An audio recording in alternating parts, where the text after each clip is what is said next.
Alright, ये एक term है जो बहुत ज़्यादा न्यूज़ में रहती है, डिजिटल टैक्सेस, है ना।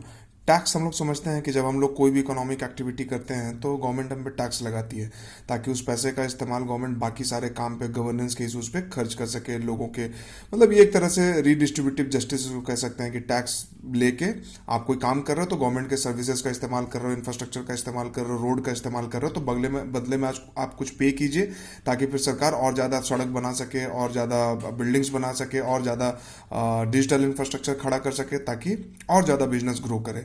इसके अलावा क्या है कि जिनके पास बहुत ज़्यादा पैसा है तो उनसे टैक्स लेके, और जिनके पास बहुत कम पैसा उन तक टैक्स पहुंचाया जा सके, ताकि सोसाइटी में इक्विटी आ सके, इकोनॉमी में इक्विटी आ सके।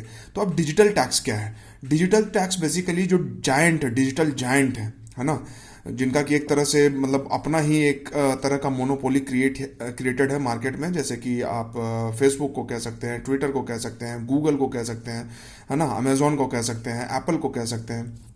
तो ये सब क्या है कि टैक्स में क्या लोचा होता है कि ये कंपनियां जो हैं कहीं और रजिस्टर्ड होती हैं, है ना। मान लीजिए कि जैसे फेसबुक है, वो अमेरिका रजिस्टर्ड कंपनी है, ठीक, लेकिन उसका बिजनेस इंडिया में कितना ज़्यादा है, मतलब यहाँ 130 करोड़ पॉपुलेशन है हमारे यहाँ। फेसबुक यूज़र मान लीजिए कि अगर 60% पीपल भी फेसबुक यूज़र हैं, तो अगर 70-80 करोड़ यूज़र हैं उसके हमारे देश में, लेकिन फिर भी टैक्स कहाँ पे हो रहा है? टैक्स तो जहाँ वो रजिस्टर्ड है वहाँ पे हो रहा है। तो इससे क्या हो रहा है कि मान लीजिए कि अब हमारे यहाँ कोई इस तरह का डिजिटल प्लेटफॉर्म आता है, ग्रो करना चाहता है, जैसे कू है ना, जैसे ट्विटर था उसी तरह से कू आया। अब उसको क्या है, वो अगर इंडिया में रजिस्टर्ड है या उस तरह का कोई भी कंपनी, तो उसको तो टैक्स यहाँ पे करना पड़ेगा, है ना। अब उसके लिए इक्वालिटी तो है नहीं, लेवल प्लेइंग फील्ड है नहीं। फेसबुक पहले से इस्टेब्लिश्ड है, ट्विटर पहले से इस्टेब्लिश्ड है, और वो टैक्स कहीं और पे करते हैं। उस कंट्री में पता नहीं उनसे कितना टैक्स लिया जाता है, नहीं लिया जाता है, घुमा फिरा के पूरा झोल कर दिया जाता है।